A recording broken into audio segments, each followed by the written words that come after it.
paralyzed by pairwise dice. Then attend to this heaven slice of an angel wrapped in skin. Throw dice and woes of life. Love deprived, looking to revive. What's the meaning of life? One subjective paradise. Crystal chandeliers, focus reflected. Often mirrors appear quick, ready from ear to ear.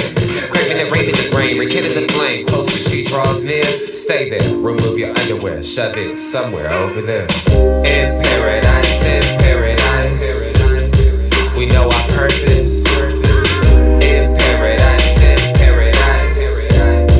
we know what our worth is. In paradise, we manifest dreams. In paradise, truth is what you can see. Boom. Yes, it is. The truth is what you can see. Hello, everybody, and welcome to this edition of the Unpopular Hour.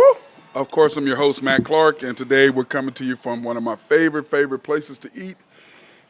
Excuse me, out here on the patio because this is so beautiful outside. I got to take advantage of this weather. We are at Rococo on Western, located at 4308 Northwestern in OKC. And it's just, I mean, it's so good. I love this place. And today, since I missed the brunch this weekend, so I decided to go ahead and have a bacon cheeseburger with sunny side up egg on it, and it was just fantastic. Enjoyed it. But you can call 405-400-7495 for reservations. They are open Monday through Thursday from 11 to 10, and then Fridays 11 to 11, and then of course Saturdays and Sundays they're brunch. And they're open from 11 to 11 on Saturdays and 11 to 10 on Sundays. So by all means, you got to come check this place out. It is just so good. I was talking to a friend of mine earlier today, and she's like, "Are you going to Rococo's? I've never been there." I'm like, "How the hell have you never been to Rococo?" I mean, it is just absolutely just amazing. But anyway, for catering and events, you can contact them at 405-534-8838, and it is fantastic, 405-534-8838. I was at a Christmas party, and Rococo was the service for that, and I think I went to a wedding, the reception, I think it was Rococo. But anyway, it's so good. If you haven't been here, it's right across the street from SIP, right next door to Sushi Nico. You cannot miss it. It is just absolutely delicious. Their brunches are just amazing. My favorite thing is the lobster omelet. It's just, it's just the best thing ever, because I used to do different things, but since I got hooked up on that, I'm just a lobster fanatic, and it's just my favorite. I just love it, But have whatever you want. It is really good. We go here quite a bit. I try to go to Coco's at least once every 6 weeks or so for brunch whenever I can. If I'm not working over at Santa Fe, I go ahead and try to do that. So that being said, welcome. Hopefully everybody's having a fantastic day, enjoying this Wednesday, March the 6th. And, of course, the Thunder, man, I tell you what, in the NBA last night, the Thunder got lucky. Because the West is so tight, and the Thunder got lucky last night because the Nuggets lost at home, which we needed them to do. The Thunder have, 21 games left. And here is the standings right now. Let's just go into that. Let's just bring up the standings so you can kind of follow along when I'm talking. You'll know what I'm talking about. Let me see, where are the standings at? I don't have the standings right here. Where are my standings? Here we go. The T-Wolves are 43-19, winners of one in a row. The Thunder are 42-19. Of course, we just lost to the Lakers, so we've lost our first one. The Nuggets are 42-20. They lost last night, and we'll talk about that game last night. And then, of course, the Clippers have lost they lost one. The Pelicans have won 2 in a row. The Suns, winners of 1 in a row. The Kings, winners of 1 in a row. The Mavs have lost 3 after having that quick, they win 7 games or 8 games they won. And so anyway, they lost, so that's kind of interesting. And, of course, the Lakers, winners of 1 because they beat the Thunder. And then the Warriors are sitting there in 10th place. And when you look at, 7 through 10, nobody wants to be in the play-in. I mean, when you look at the play-in, you've got LeBron, Steph, Luka, Deontay and Sabonis, and DeAndre Fox. That's who you got in 7, 8, 9, and 10. So, of course, the winners of 7 and 8, automatically go into the playoffs, and then the loser of the 7-8 game plays the winner of the 9-10 game. So, like I said, I don't like what Drew and I talked about. Drew Hinthorn of Husker Drew Picks. We talked about that the other day. I don't have any desire to play my Lakers. The Thunder don't have any desire to play my Lakers. And my Lakers, on the other hand, would love to play the Thunder. Now, someone asked me the other day, he says, you are Lakers and Thunder, how can you do that? Well, I said, well, I've been a Laker fan since I was little. So I don't think if you're a fan, you're a fan. Now, we do have a team finally, and I am a Thunder fan 100%, but I'm a Thunder fan until they play the Lakers. I'm not going to go, oh, well, I've been a fan for this team for 30 years, and then all of a sudden we get a team, and then I'm not a fan of theirs. That's not how it works. Either you're in or you're out. Like I went to Oklahoma State. Regardless of how well they win or they lose or how well they play or don't play or whatever, I'm a fan and I'm going to support the program. That's how that works. And so I support Coach Boynton. I feel sorry for what we're playing and what was going on right now, but, we got a bad deal when Caleb lost. When Caleb went to the NBA and we got put on probation for nothing. It's just, the NCAA it's an archaic thing. It's just ridiculous. It should go away. What they try to do and what they don't do, it's like, to me, we've talked about NIL and we've talked about NIL and we've talked about the transfer portal. We've talked about it ad nauseum, and we'll go into that later when it comes up to Oklahoma State. But anyway, the T-Wolves are sitting on top a half game ahead of us, and this is what it looks like as far as the NBA scores. Last night, when you look at the Suns beat the Nuggets in OT, Suns blew a 20-point lead. Nuggets came back in Denver.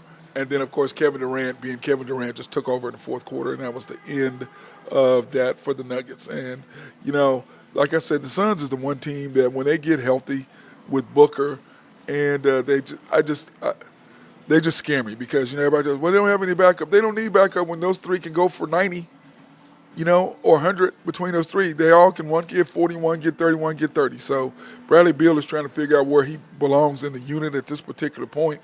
But when you look at that team, they just scare the hell out of me, even though we did beat them the other night behind SGA's 35.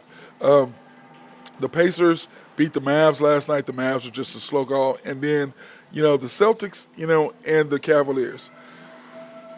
Jason Tatum, like I said, he doesn't have a go-to move at the end of games. And I talked about this last year and the year before. And last night, you have Darius Garland on you, and you've got a 7-inch height advantage, and you shoot a fadeaway. Just back him down low and turn around and jump over him. He's not going to block your shot. The only thing he can do is foul you. But Jason Tatum doesn't have that really in his game. He is a three-point guy. He goes out and he likes to shoot the fadeaway and jump shot. They called a foul, and, of course, they looked at it. He kicked his leg out, and it was not a foul. And, of course, they lose. And to me, that's been the thing with him all along, and I've been talking about it for 2 years. He didn't have a go-to move. You have to have a go-to move. And what I teach my kids in our training sessions is that at the end of the game, you have to have a move that you need to go to. Yeah, what is my go-to move that I'm going to do over and over and over? If I've got to, depending on what side of the court you're on, you got to figure it out. Like for me, I always preferred the left side of the court because I tended to turn my shoulder. And so, I like to be on the right side, or the left side because I tend to pop my shoulder out. So, I tend to turn my shoulder. So when you do that, the balls can go to the left. So to me, that's what I did in trying to enjoy and trying to do what I did to score. And I'm going to get to my spot. I'm going to cross you over. I'm going to shoot a fadeaway. That's what I'm going to do. That was my go-to move. And if you set them up and you do it enough, there's no stopping that move. So that was my thing. But that's my deal with the Celtics and Jason Tatum is I don't think they know how to close. And that's just how I look at it. They are the most gifted team that's, as far as starting five, there's nobody more talented than they are. But you know what Denver's going to run? At the end of games, Denver's going to run a pick and roll with Murray and Jokic. You know what they're going to run. The Thunder should put the ball in SGA's hands. No pick and roll because they're going to double team him. And just let it go. And that's what you should do when you got SGA in there. Just don't run a double team. Just let him go. If he calls the double team up, they're going to double team him already, get the ball out of his hands and put it in someone else's, which I prefer to bounce pass to Josh at the free throw line or top of the key and let Josh do the work. But that being said, huge win for the Cavaliers last night. Not so much for the Celtics because I don't think the Celtics, they've got such a huge lead.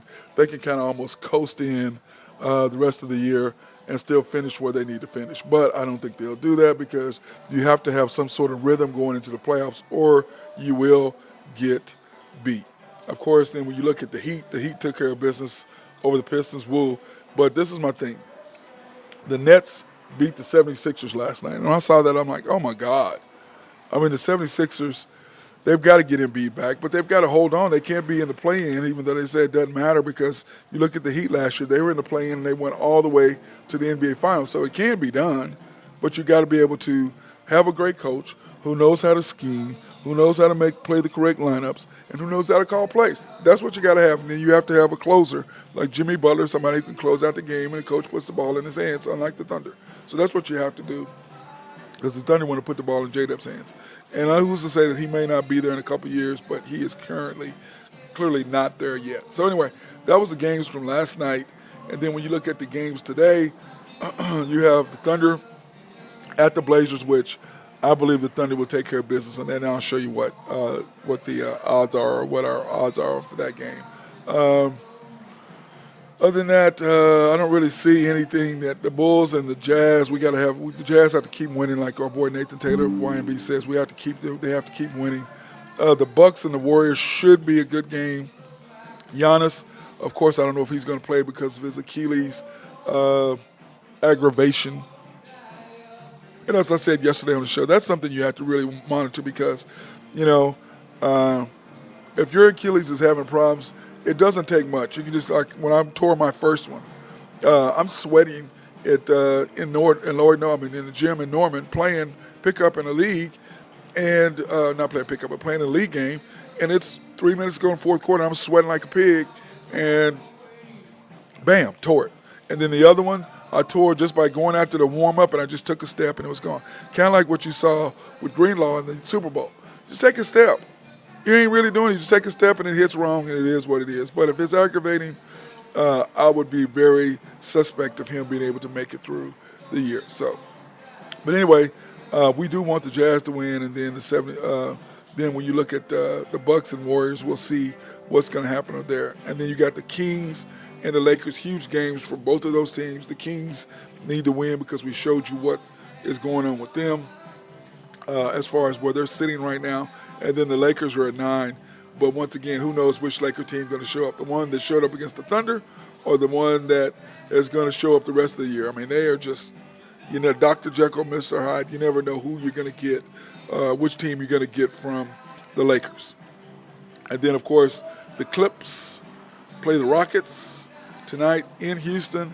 I think the Clippers will come back and take care of business because of losing the game. And I think the Clippers will take care of business and do what they need to do against the Rockets. But I do believe that the Rockets, at some point in the next 2 years, they're going to be a team to reckon with because you've got a point guard, you've got a great coach, and you've got a lot of skilled guys, but you are still a player or two away from doing what you need to do. So anyway, that's what's going on there. And then by all means, remember that if you have any questions, you can go to YouTube. Okay, let me pull that up real quick so you can know what I'm talking about. You can go to YouTube and search The Unpopular Hour with Matt Clark. Like, subscribe, and hit notifications. And if you'll do that, when it pops up, I can see any questions that you might ask me there on the show. But please like, subscribe, and hit notifications. And then, of course, we are getting more and more subscribers there. And then, of course, after the storm, OKC Thunder, you can go ahead, like, subscribe, and hit notifications. And after every Thunder game, if it's early, 9 o'clock games or 9:30 games, I usually don't do a show afterwards because it's midnight or 12:30. So that's a little late for me to try to do a show. So I really don't do them that late. But we'll just talk about the next day on the Unpopular Hour. But if it's early enough, if it's an 8:30 game, it's over at 11, we'll do it. But when it's 11:45 or 12, I usually don't do games that late. Or if it's a blowout, there's really not a lot for me to talk about. Come on there for 30 minutes, 20 minutes to talk about how we just spank somebody.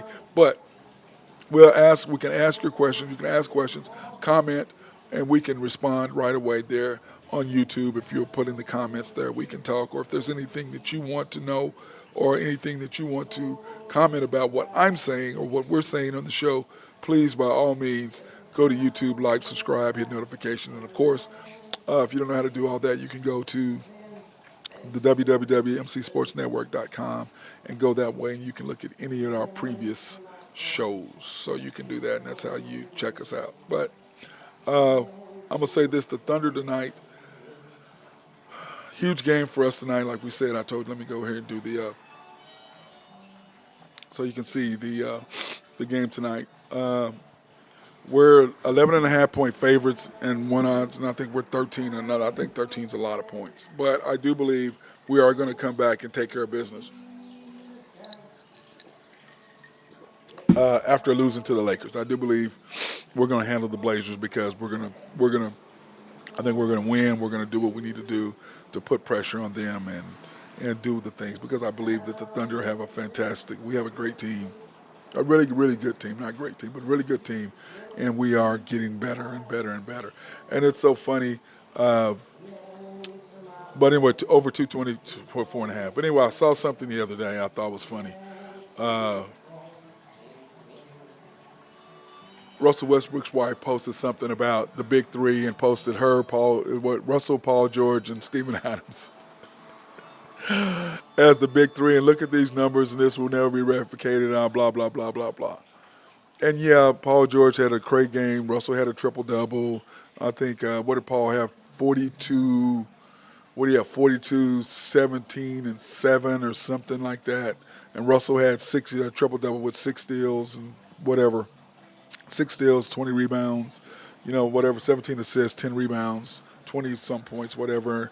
And then Steven Adams had 20 and 23. And that's nice, and that's good.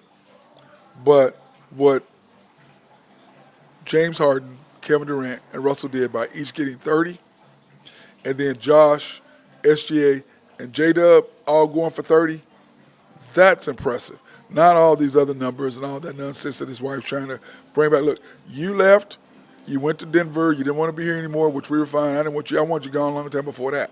So good, you're gone. Who cares what you think? Who cares what you think? And to me, it's so frustrating for me and you will get your number retired here in the attic, there's no doubt. But you aren't our best player ever, is Kevin Durant. That's our best player ever here. Period. Kevin Durant. Not you. But the Thunder chose you for whatever reason that was, and the Thunder never recovered from that decision. Now the Thunder are picking J-Dub. Once again, the Thunder will never recover from that decision, forcing SGA to leave.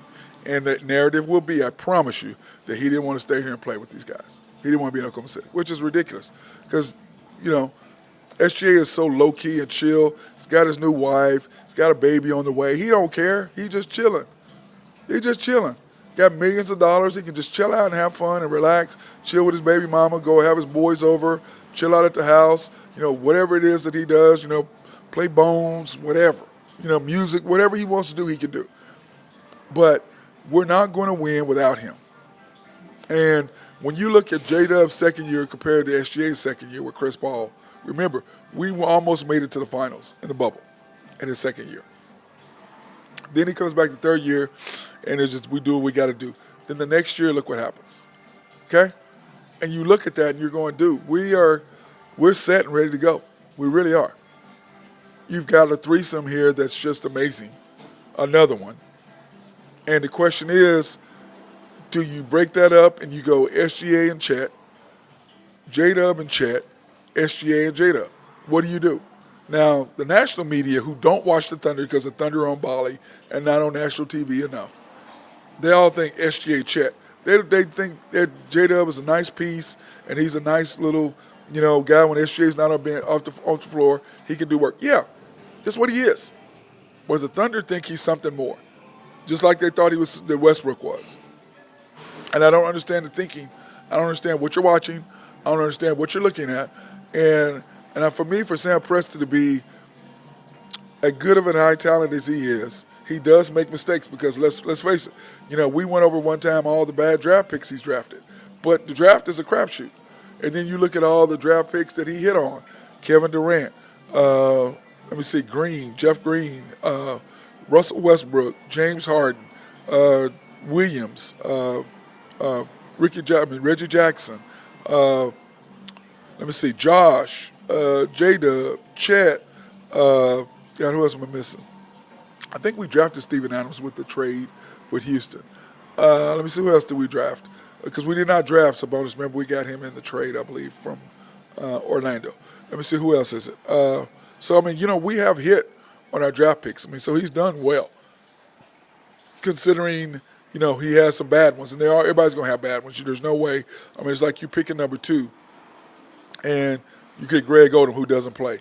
Or, I mean, Portland has had the worst luck as far as number 1 overall draft picks. They haven't done well at all.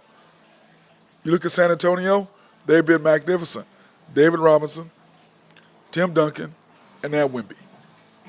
So they've done fantastic in their drafting, but they've also drafted a bunch of bad picks. So it is what it is, and I would say that for the most part, when Sam hits, he does hit. And when he misses, he misses. Everybody misses. It is what it is. There's no formula that goes, oh, I'm a great GM and I'm gonna pick great picks. No, you're not. No, you're not. And also Kaysen, that's what I miss, Kaysen. So to me, like I said, the Thunder's recipe is really simple. You keep SGA, you pay J-Dub and Chet a little bit less, but you give them good dollars, and you pay SGA the max because he's getting ready to go for his second first-team All-NBA, and then he's going to be All-NBA defense, or first-team All-Defense too. So you're going to have that, and I don't think we've ever had that in Oklahoma City. I don't think we've ever had a All-NBA player and a first-team All-Defense. I don't think that's ever happened in Oklahoma City history. So, and then he's going to be the third player to do 50 score average 30, shoot 50%, and on top of that, average 2 steals. So that right there should get him in. And we talk about the MVP race all the time, and it's really simple to me.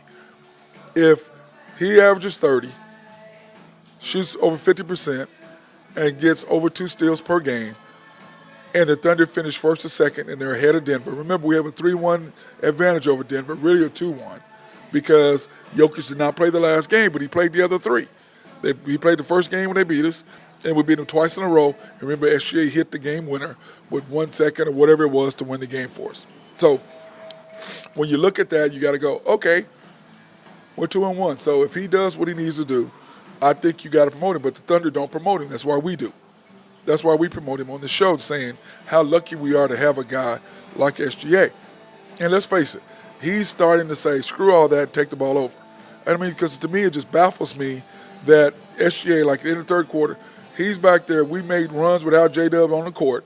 You're going to bring him in. SGA is back there ready to take the ball, to bring the ball up the court for the last shot, and you give it to J-Dub and tell him to come down. And like I tell people, if you think that doesn't affect SGA, you're crazy. If you played and you were one of the best players, you're the best player on the team, and then the coach puts somebody else in to shoot for you or do something with it you feel like it should be your responsibility, yeah, you're going to be upset. So, and like I said, people, all you got to do is, you can be mad at me all you want to. Just watch and pay attention to what's going on. That's all you got to do. Pay attention.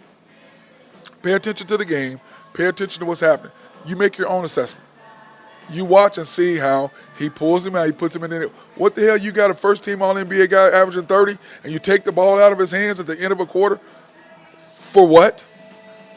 Why? Oh, yes, because you're trying to get J-Dub as many looks as you possibly can at the quarters so that you can do what? Build up his confidence, because the more he starts making them, he can understand what I need to do, like I talked about with Jason Tatum. You have to know what your go-to move is. Now, we know what J-Dub's is. He's going to go left and shoot the fadeaway. That's what he's going to do. But at the end of games, they're going to take that away from him. And he doesn't have the ball handling skills in order to handle the pressure. So we'll see what's going to happen with that. But remember, go to YouTube, like, subscribe, and hit notifications. So that way anything I'm doing, you can, by all means, go ahead and check out. So let's do this. Let's go ahead and thank our sponsors right now, my good people.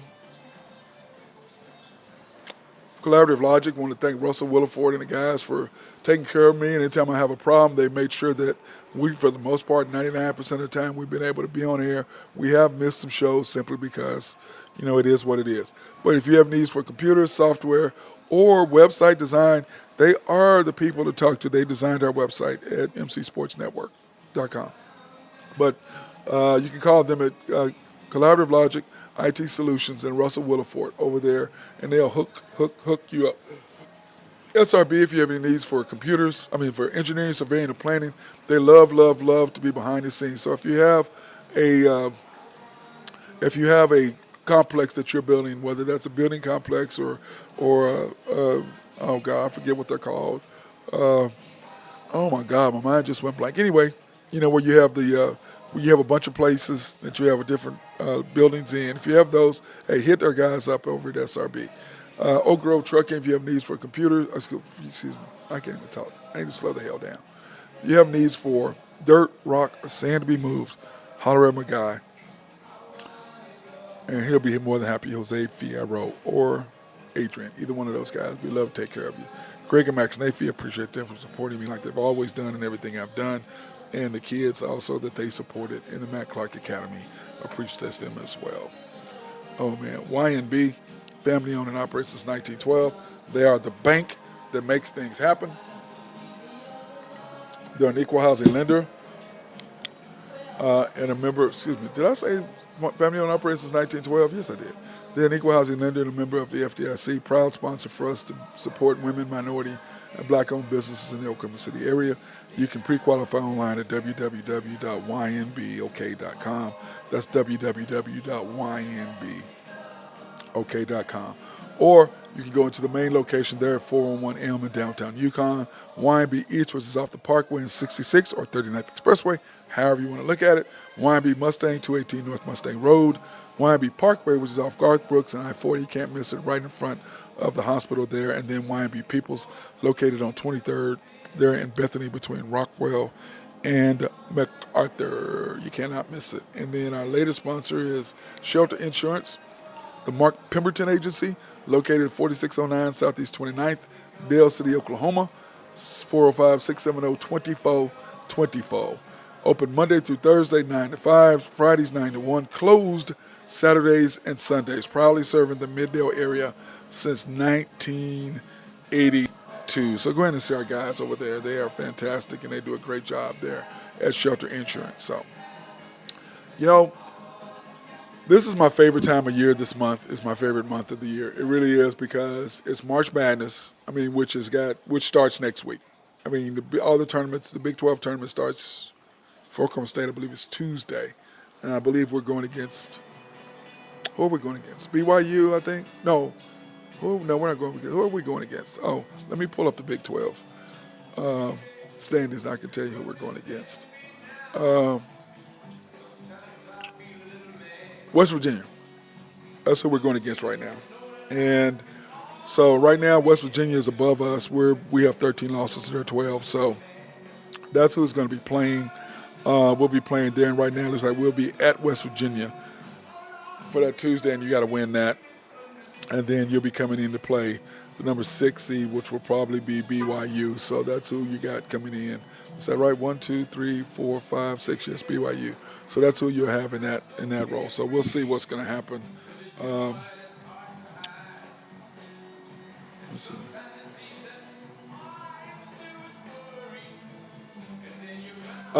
Anyway, so it's going to be interesting to see what happens with that and what's going to go.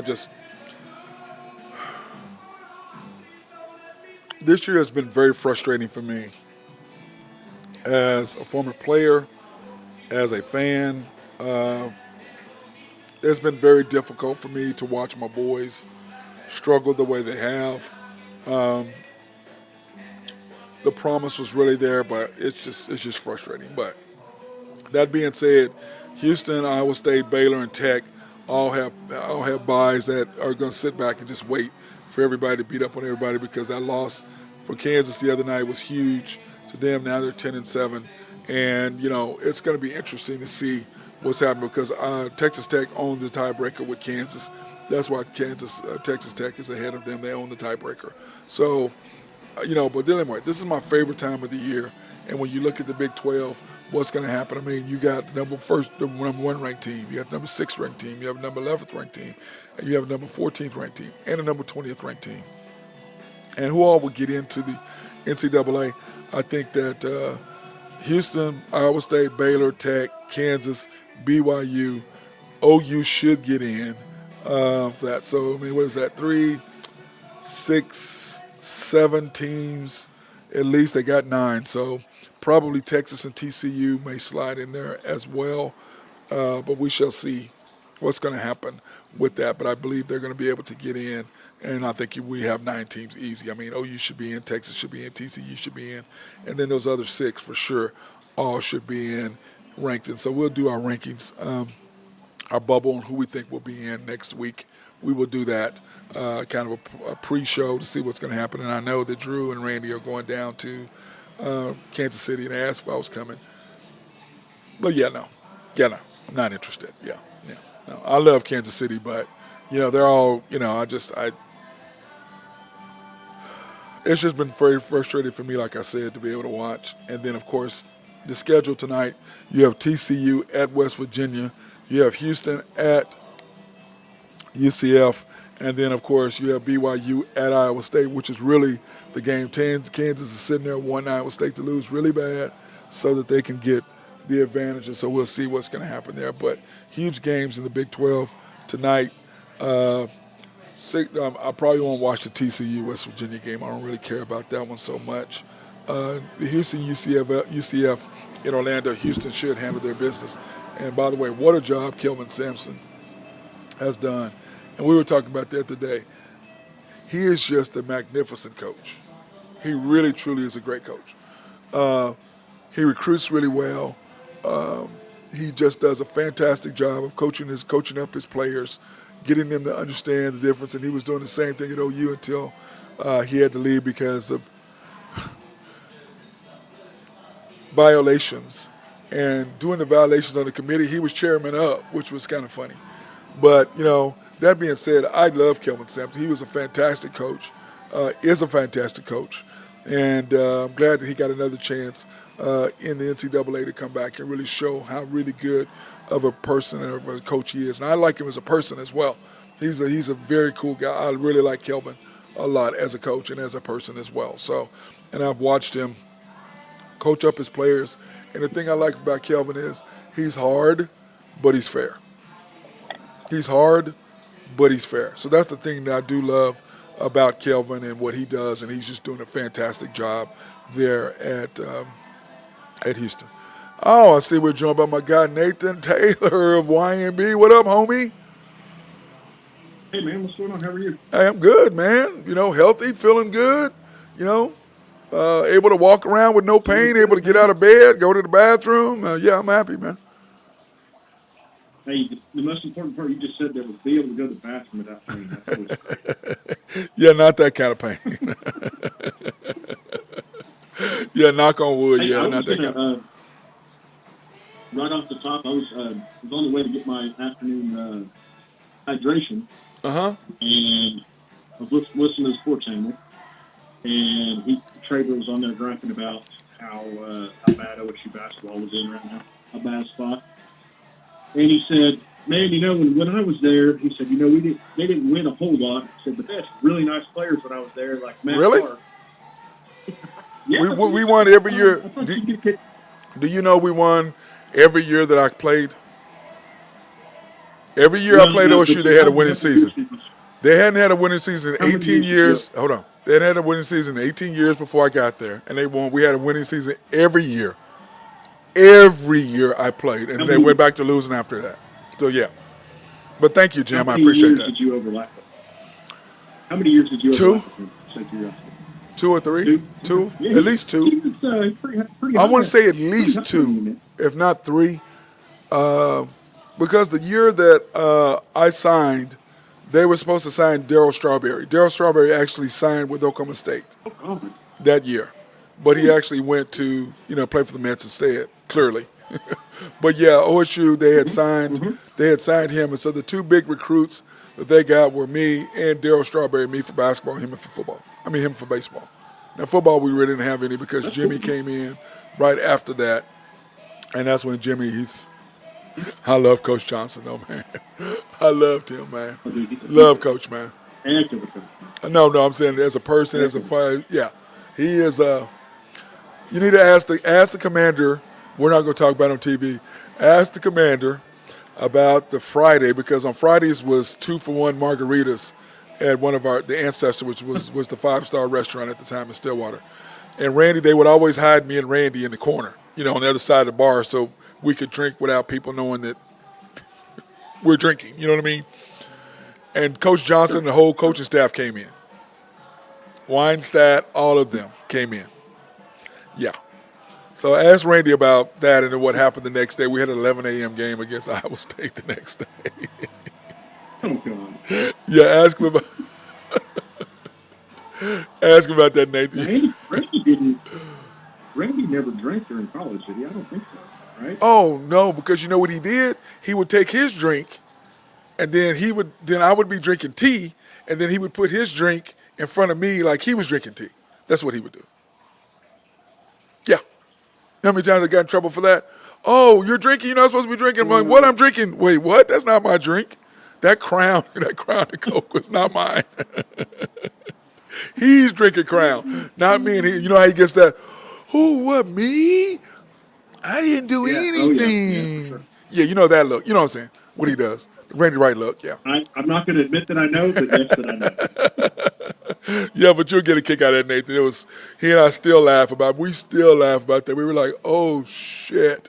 Oh, it was a brutal night, brutal morning. If we needed to play, we shouldn't have did that. That was the only time we really got drunk like that.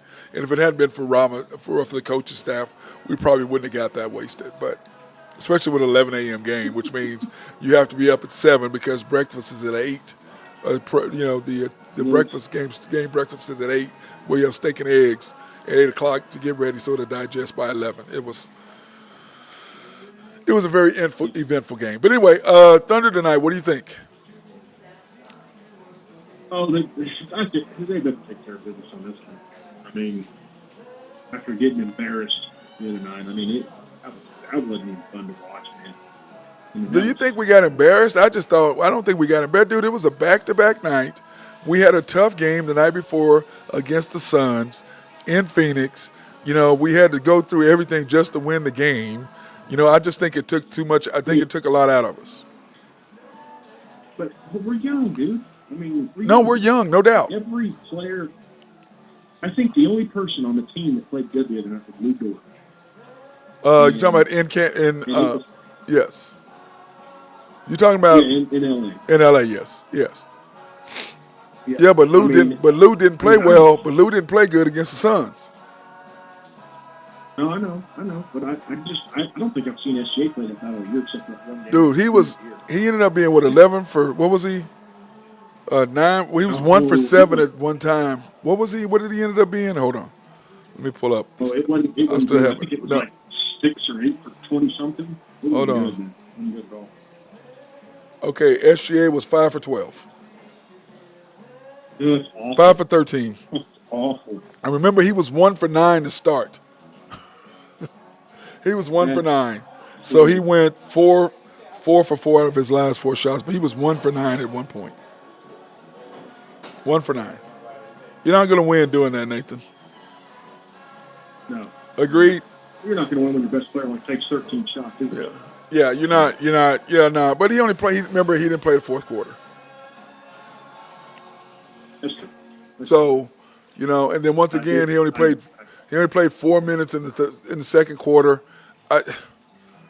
But fortunately, against the Suns, he played more minutes than he played any other time because the coach put him in the game. Yeah, and he put him back in the fourth quarter with like 8.5 to go, right? Yeah. Well, because we were down 6. The game was getting ready to get put away, and he stuck him in the game. And then all of a sudden, he went boom, boom, scored 2 out of 3 times. Got our momentum up. J-Dub came up and hit a shot. Chet hit a shot. Wiggins went back. I mean, it lifted the team because he's our leader. He just is. Two notes about that Phoenix game. Booker didn't play, so yep. Take it for what you will. Second point, I noticed that when SGA came back in at 8.5. Now I know Bradley Beal was in the game, but Durant didn't come back for another 2.5 minutes. Well, that's because KD looked at KD's minutes. That's because he had played most of the third quarter, and he started the fourth quarter. Oh, no, he didn't. He didn't start the fourth quarter. He came back in. Yeah, he started the fourth quarter, came out with 2 minutes or whatever. Yeah, Kevin Durant will say he sat, yeah. But also Kevin Durant is 34? Yeah, that's true. He's 34, 35, yeah. So that has a lot to do with it. But, what that says to me is, and I talked about earlier, the third quarter, we're rolling without J-Dub on the court, as we always do. And then SGA is down there ready to take the ball with 12 seconds left or whatever it is at the end of the quarter. And J-Dub, and the coach sends SGA down and gives J-Dub the ball. I'm like, what the hell are you doing? Did you see that? I didn't see that one. Yeah, SGA is down there ready to take the ball because it was a they're waiting for subs or whatever, and then the coach sends SGA down and has J-Dub come up and bring the ball up the court. And then at the end of the game, SGA was dribbling the ball and J-Dub walked over there by him. I don't know if you saw that. I just laughed. I said that's what J-Dub got in trouble for. Remember when he was sick, hurt those 3 games and he had to sit out because SGA went over to get the ball and he wouldn't give it to him and then he walked over to him and then he brushed him off and he sat for 3 games, which we won 2 out of 3. And it's so funny is we've only lost what are we 5-1 without J-Dub? Something like that, yeah. And this is the thing. I was listening to the ESPN, and I was telling somebody this last night. They were talking about, they talk. I said the ESPN and those people don't watch the Thunder. We're not on enough. They don't watch Bali. They don't watch us. I said so they can't really judge what the Thunder do and don't do. All they do is go by the stats. They don't know. They just assume that Daigneault plays SGA at the end. They only assume that he gets the ball. They only assume that. They don't know because they don't watch. And then on top of that, they talk about SGA and Chet. That's who they talk about. They don't talk about J-Dub. They talk about J-Dub as an afterthought. It's almost like the Warriors. Did you notice? Yeah, go ahead. Yeah. I was going to say, did you notice? I think it was the Lakers game the other night. And I don't remember. I think it was the third quarter, but I could be wrong. You've got J-Dub, SGA, and Chet down on the other side of the floor, fixing to take it out after a Lakers make. Right. Chet's taking the ball out of bounds, and he's got both of them standing there right in about the same spot. And he looks at J-Dub, and then he turns and he throws the ball to SGA. Of course he does. And then what happens? Go ahead. Oh, I don't know. It was so bad that night. Well, but remember, you called that a long time ago. Remember, you called that, Nathan, when you said right at the beginning. Remember, after you and I were discussing how Chet was he and SGA weren't getting along, and then you called it when he changed, and then we talked about after that. That press conference when he goes, "How's it feel to be unguardable?" And after that, you called it. After that, he goes, SGA and Chet's relationship completely changed. Completely changed after that. It did, and you made that call. You noticed that, and that was a great pickup by you. So, see there. Whoa! Hold on. I gave you a compliment. Wait, what happened? What is it? All right? What's going on outside? I'm getting there. Let me see what's happening. I'm underneath. I was looking around to see if there was what was going on outside. Well, what you should have said was you called it out. You made a good call for somebody that doesn't play. No, see, I didn't see. Now, you the one have to throw the negative on there. See, I went positive, and then once again, here you are, Mr. Negatory, throwing stuff out there, bro. Hey, I was thinking about this the other night, too. For somebody, I have a player he's played in the NBA 15 years. So you would think he knows what's going on in basketball, right? Uh-huh. Well, Michael Cage really doesn't know a whole lot about basketball. Well, but you remember, Michael Cage played at a time where he played center, okay? And no. I'm not trying to down him. I'm just saying back then, the game was different. That the centers were the centers, guards. You were separated kind of. So he only focused on what he focused on. That's why he has a problem trying to be all anecdotal when it comes to stuff. I'm like, dude, stop. Stop. And he tries to be all smooth and like, I like Michael Cage. I really do. But when he tries to be cool and tries to throw all these stuff, bro, stop. You're corny. You're corny. Right. Sorry. But once again, the Thunder don't have the best, Bali is just terrible. Anyway, and we had the great guy, and you got rid of him because he was telling the truth. What was our boy's name? The guard? Antonio Daniels. Antonio Daniels. Right? He didn't last. And I loved Antonio Daniels because he was telling the truth. You know what I'm saying? And then the Thunder went to where we are now, with Nancy and old boy John, whatever, Raddick, whatever, those two. I'm like, how did we go from young to old? What the hell had happened? So Well, it's just frustrating. they have a new crew in there too every now and then, don't they? Yeah, every now and They've got two then different they have crews that Royce Young, who I thought was pretty good, and he started taking the Thunder, the Thunder narrative. And now I don't listen to him anymore. I don't even follow him anymore. I used to follow him. Now I don't follow him anymore after he started with the Thunder narrative. I'm like, I'm out. I still kind of like Royce. I mean, I think he's probably more of a homer than he used to be. That's what I'm saying. When he became a homer, I was done. But before that, he was really good. He was really good, and now he's a homer. He was, and he does a lot of not necessarily maybe like interest pieces, I guess maybe. But he does a lot of like off the court kind of things with the individual players and things as far as stories and I like that kind of stuff. I think that's kind of neat. But as far as like everyday just analyzation, whatever. Well, I mean, when he started doing his little short things that they do on YouTube, I'm just like, man, what are you talking about, bro? What are you saying? What are you talking about? And like I said, this guy got mad at me the other night. I was like, Oklahoma sports fans are ignorant when it comes to basketball. Very knowledgeable when it comes to football. Very knowledgeable. And like I said, if we had an NFL team instead of an NBA team, the Thunder would not be able to get away with what they get away with because people understand the game, if that makes sense. You know what I'm saying? They understand the nuances. Yeah. They understand it way more than they do basketball. They don't get it. It's like they do. But football, if the Thunder had an NFL team trying to do what they did, they would not be getting away with it. In the media, with the fans, they would not get away with it. But the problem is this is basketball, right, and Oklahoma's not a basketball state. It's a red state, and most red states are football. Agreed? Yeah. Yeah, sure. I mean, for the most part. So, but anyway, I'm looking forward to the night. I think 11 points is a lot. 13 and a half on some sites. I'm like, 13 and a half is a lot of damn points. The Trailblazers aren't that bad, but, it all depends on what the coach does. If he's playing Lindy Waters and, Muscala, and if you put Lindy, Muscala, and Gordon Hayward on the court, I'm like, you're going to let them stay in the game by trying to get them playing time. You know what I'm saying? Once you go ahead and add Josh Giddey to that, that's good. Yeah, but see, like I told you, I'm giving Josh a pass. And this is why. I am, but man. This is why. This year he's killing us, man. I understand it, but 2 years ago, when he and SGA clicked, and I've said this multiple times, when he and SGA clicked, I predicted the Thunder would win 40 games last year because I saw those two, and I'm like, oh, my God, look at what we have. And then last year, J-Dub came in without Chet, and we were still rolling, okay? The Thunder are the one that held the Thunder's administration and coaching staff held the Thunder back from winning more games last year, 100%. So this year when Chet came in and then Josh had that off-the-field stuff, he never really – it's like when Draymond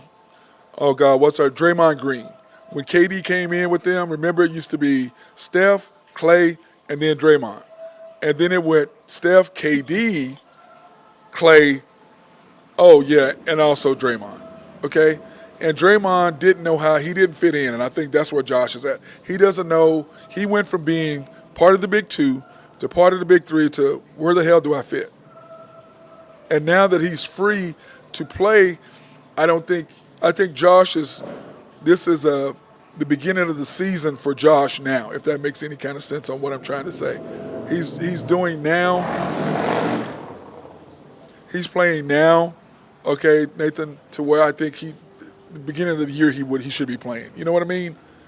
You're off. You're trying to get your timing. You're trying to get. That's where I think Josh is. I think they hamstring the team though when he's on the floor. I mean, yeah, no, he can't. I'm with you. Go ahead, Nathan. Finish out. He can't hit a shot. Yeah. He can't hit a shot, and he'll hit an occasional layup. He's a great passer, man. I've never said anything other than that. He's a good rebounder. He helps on that end. But if you can't shoot, you can't hit shots, and you can't play defense. I mean, and then you got Dort out there, and I know Dort shows he'll have a good game every now and then. He's a great defender. But on offense, dude, you're playing 3-on-5 most of the time. And against good teams, you're not going to win. Yeah. I agree. That's a great analogy, and I'm with you. You can't get off the bat. In the playoffs, you get in the hole early, you're done. That's Yes. It's over.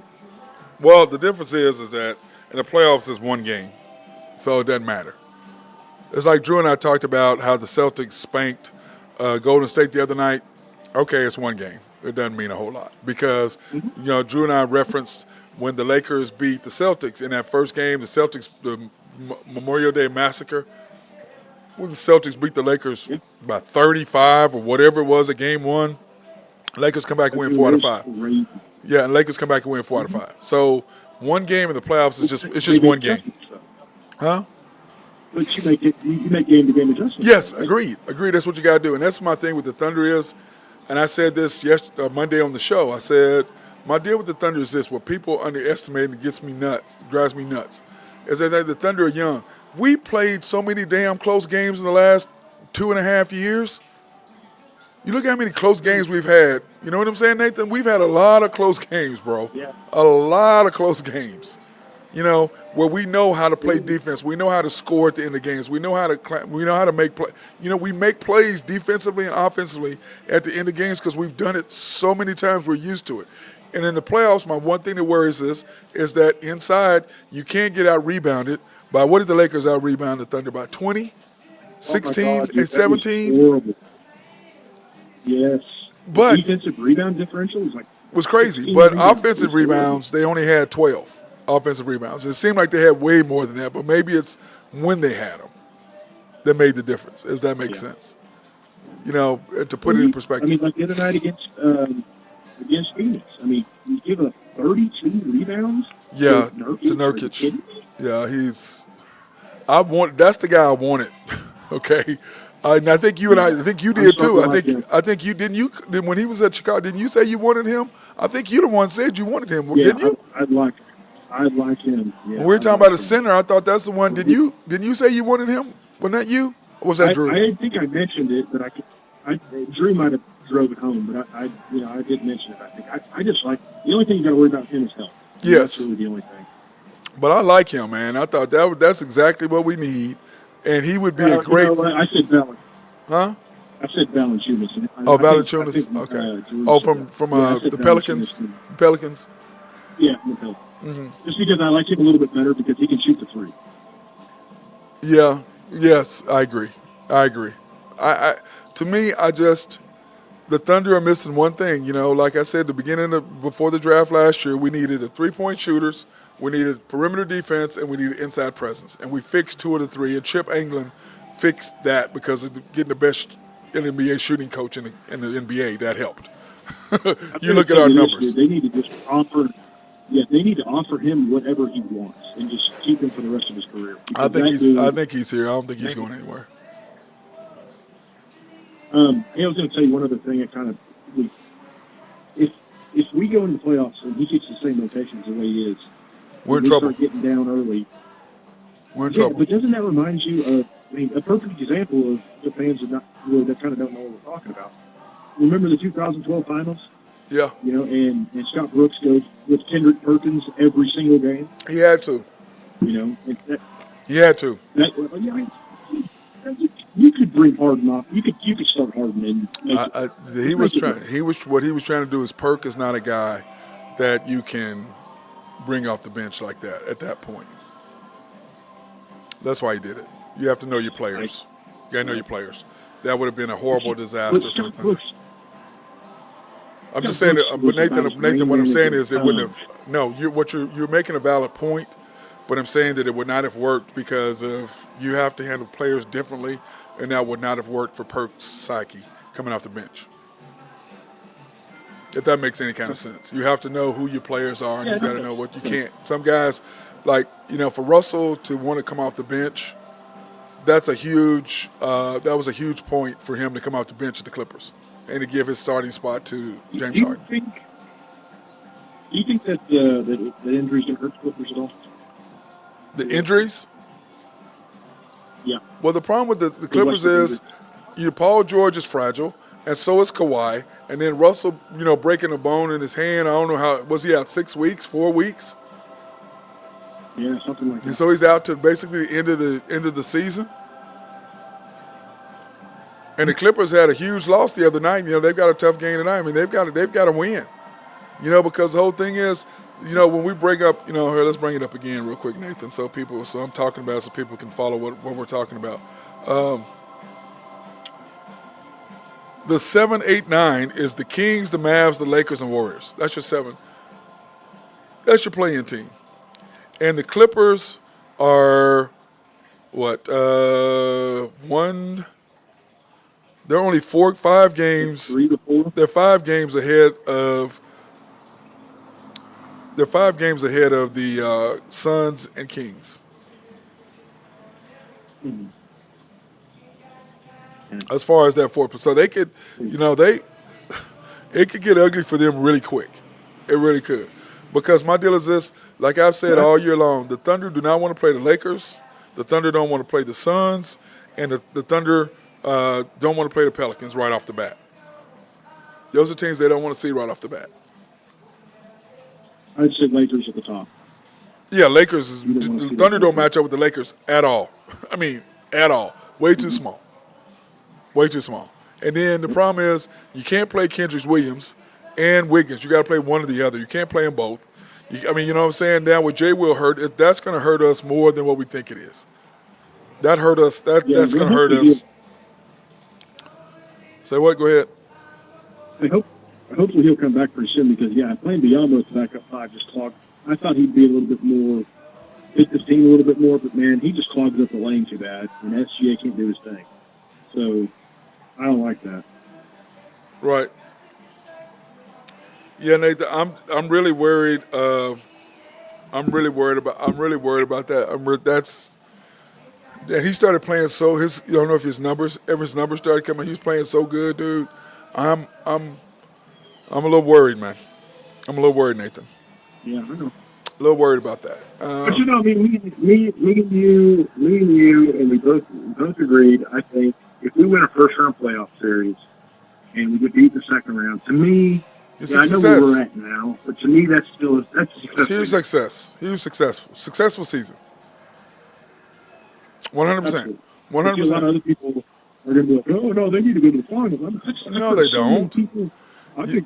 I think they could win the Western Conference. I'm like, dude, you guys, you're jumping ahead. You got to run, you got to walk before you can run. Look, you know what I mean? Okay, listen.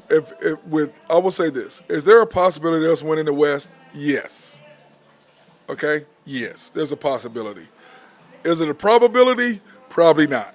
But is it a possibility? Yes. What do you think? We're probably the fifth best odds to win the West, maybe. Well, but this is the deal, Nathan. When you pull up, this is what it is. When you pull up, this is how it would be. When you pull up the West, okay. Right now, we would play the Nuggets in the second round. Okay, as it stands right now. If everybody wins, and remember, we're up 2-1, and it says 3-1, but we're really up 2-1 because Jokic didn't play the last game. Remember, he played the first game. They smashed us. And what was it, game 4 this year, 5? What game was that, 5 or 6? Yeah, you know what I'm saying? Way back.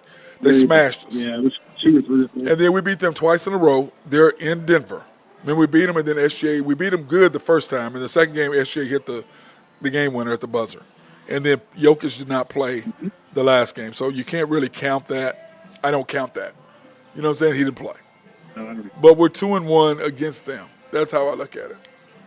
We are 2-1 against them. And we're 2-2. And I will say this.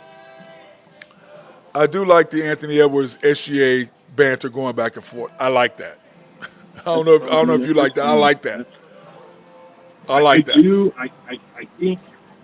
I think Anthony Edwards complained a little too much to the refs. Well, no. That's not what I'm saying. That's not what I'm saying. What I'm saying is that he challenged SGA. That's what he did. That's what I'm talking about. Oh, yeah. I'm not talking. The referee stuff is irrelevant. I'm talking about he challenged him. That's what he did.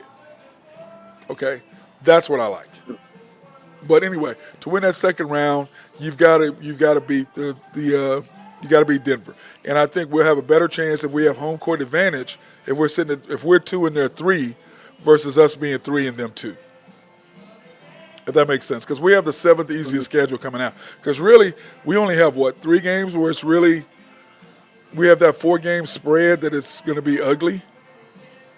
You know, we played the 76ers and Celtics back to back on what was it, April 3rd, 4th, or something like that. The Knicks right before that. We play the Pacers. And the Pacers ended. So we play at the Knicks, skip a night, and then you play at 76ers, and then the next night you're in Boston, and then 2 nights later you're in Indianapolis. So, it's going to be a tough stretch. We can get it done, but it's going to be a tough stretch. So, what do you think about tonight? You think it's going to be good? Think the Thunder are good tonight? I think we'll play. I think we'll play good, but remember last time, I think, wasn't this the game we had to go to double overtime to win against, or was it single overtime or something? Yeah. Or shot buzzer or something? NBA games today, who do you like? Who do you think, the Kings and Lakers, what do you think? I think the Kings will probably take that one. In L.A. Where's it at? In L.A.? It's at the Crypt. Yes, at the Crypt. And then, of course... I'll still go with Kings, though. Then, of course, we need the Jazz to beat the Bulls at home tonight. Yes, we need the Jazz to start winning. We need Jazz to win.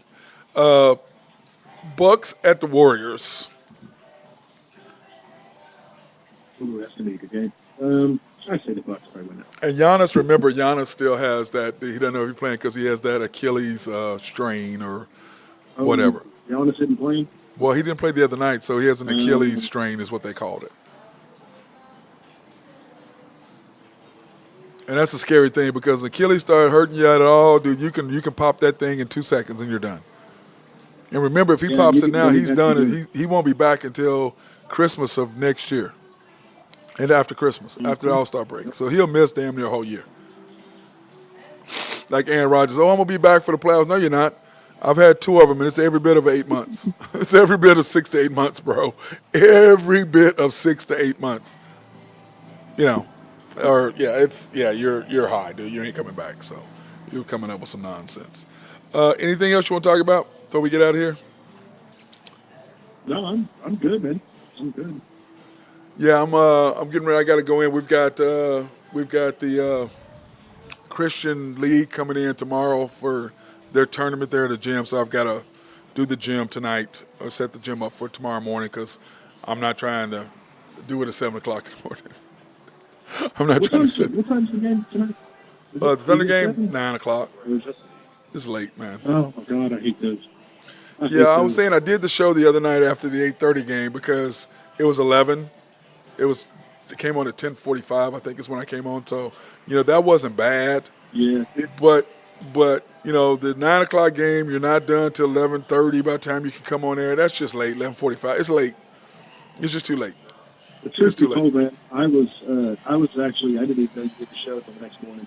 Yeah. I was out. Well, I know, but I'm saying most people, we had I had quite a few people watching, which I was shocked that many people actually watched the show. Interesting. Yeah, so we had like 50 people watching on Facebook, and then on YouTube we had 4 watching at one time on Facebook, on YouTube at one time, and they were asking questions, so that was a good deal. But, all right, my brother, well, be good, stay out of trouble. It's my guy, Nathan Taylor of Wine Beep. Appreciate you being on finally. You've been MIA all week, so glad to know you're still alive. Yes. Now the commander's got me working hard, man. Oh, yeah, he does. That's slave driver. That's how he is, man. What's he doing, man? Whipping you like that, bro? Hey, you know what, though? Cracking that whip. Man, I don't mind. He gives me day like he did. We did our hunt yesterday. Oh, you did? Yeah, dude, it was great, man. It was great. What'd you catch? What'd you get? Did you get anything? Oh, I shot 11 of them, man. Yeah. You did 11? How many did he get, or was he just drinking Crown? Well, he came up. He just came up to the one. I know he does, man. He's That's what one of those guys that can just walk around and he just makes a statement. He don't need to bring it down. I told him, I said, hey, man, when you just gonna come to the golf course and ride around the golf course with golf cart with me and let's just drink club specials? He said, If it's not Crown, I'm not drinking it. Right. I said, man, shut up, man. So full of crap. I'm not drinking Club Special. I'm drinking Crown. Oh, well, you drink Crown, bro. That's my dude. That's my dude. All right, Nathan, I appreciate you being on. Talk to you tomorrow. Okay, sounds good, man. All right, this is my guy Nathan Taylor of YNB. And, of course, I want to thank Bruce and the guys here at Rococo for hooking us up. We enjoyed today. It's one of my favorite restaurants. And let me pull it up so you'll see it right here. Rococo, located at 4308 Northwestern here in Oklahoma City. You can call for reservations, 405-400-7495. They're open Sundays through Thursday from 11 to 10. And, of course, Sunday is brunch.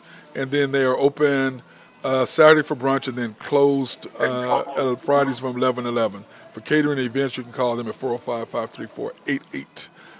Hey, man, what's going on? I was getting off the air, man. Oh, man, just out running around today, actually putting in some work.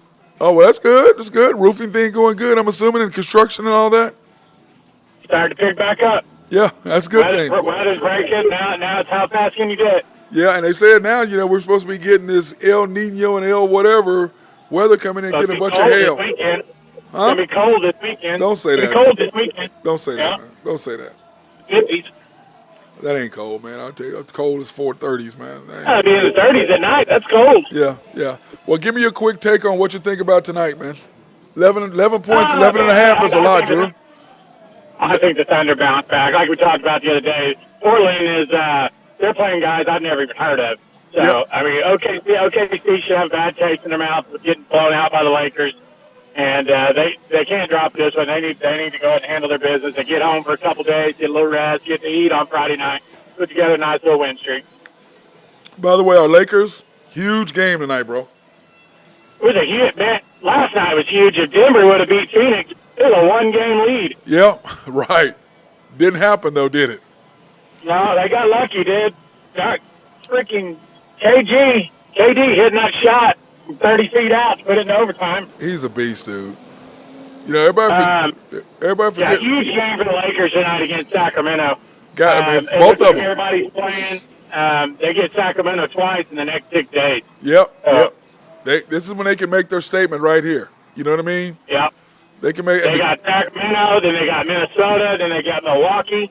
So that's a big 3-game stretch right here. Yep, they've got a tough run. They got a chance to really do something. We'll see what happens, though. We'll see. But if they win these games, I mean, they're playing 8 playoff teams in a row. If they can go 6-2 in these 8 games, their schedule lightens up a little bit at the end of March and April.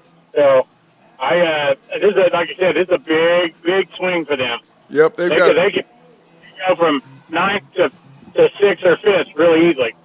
Yeah, I agree 100%. It's going to be interesting to see what happens there. So, and the Thunder fans out there listening, they need to be rooting for the Lakers. You don't want to play the Lakers. You want the Lakers to win and be in the 6 or the 5. Yep.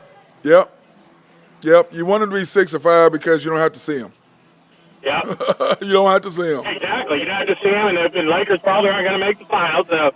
But if they do, that'd be the only time you do see them would be in the finals of the West. Yeah, like I told somebody, the Thunder can beat the Lakers in the second round or in the championship round. They're not going to beat them in the first round.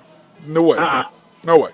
But the second round, if they get the 2 games, I don't even think it'll be that close in the first round. It could be a 4-1, 4-2 pretty easily. I agree. That's what I'm saying. So I tell everybody, I say, you don't want to see the Lakers.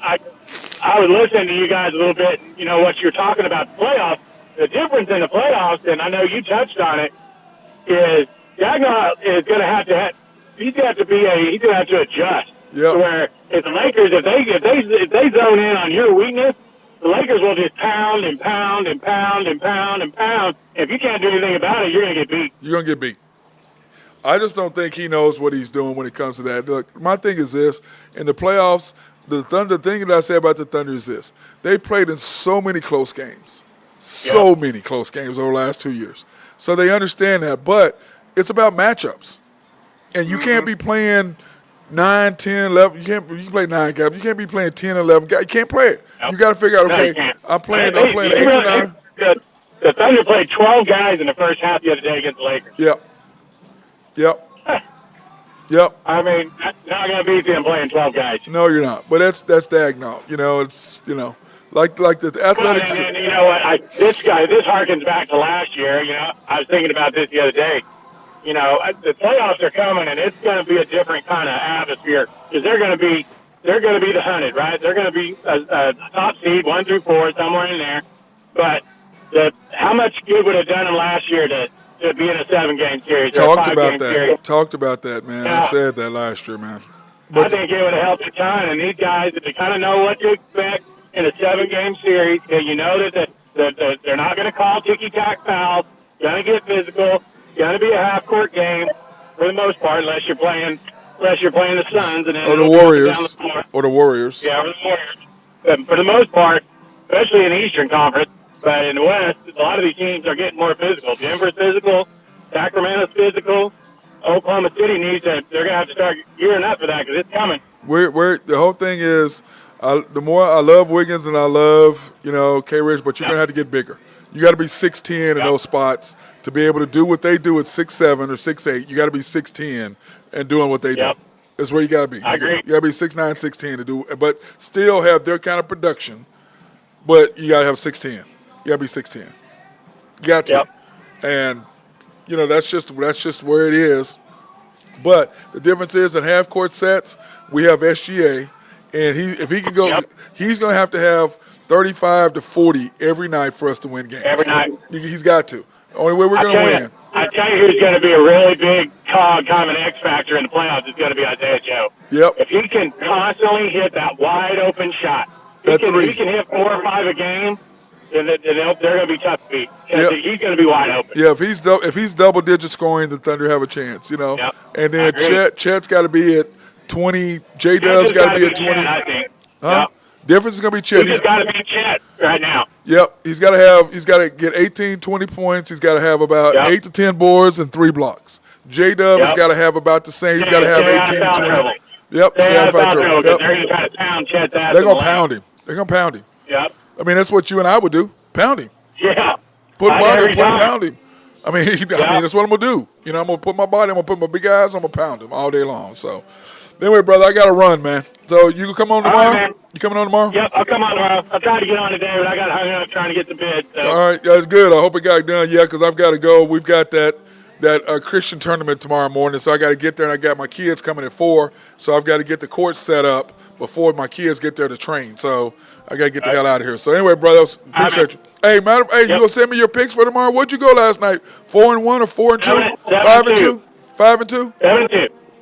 Oh, so you lost the Nevada game the last night, late? No, I went 7-2. I won Nevada, and then I had a little side action on San Diego State UNLV, and I won that. I lost Denver, and I lost Illinois. Okay, yeah, I saw you lost the Illinois game, so I didn't know about it. I did pretty well. All right, well, make sure you send a point because I got people asking me about that the other day. Like, hey, man, you haven't done your picks. I was like, Drew's been slacking, man. I meant to send today. I got him over too late. Like I said, I got hung up. So. Yeah, I was going to say, Drew's been slacking. That's what I told him. I said, man, he'll get back on. All right, brother, love you. All right, man. Thanks. Hey, this is my guy, Drew Hinthorn of Husker Drew Pigs doing his thing. And like I said, I want to thank the guys here at Rococo for hooking us up today. Everybody